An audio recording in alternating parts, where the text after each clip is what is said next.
Resolving payout issues on Snowflake computing can be straightforward if you follow the right steps. Here is a quick guide to help you address these concerns efficiently. Step 1. Identify the issue.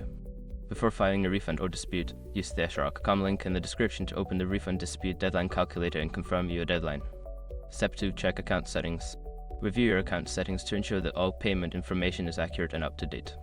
This includes verifying bank account details, payment methods, and any relevant tax information. Step 3. Review transaction history. Examine your transaction history for any errors or anomalies. Look for any failed transactions or pending payments that could be contributing to the issue.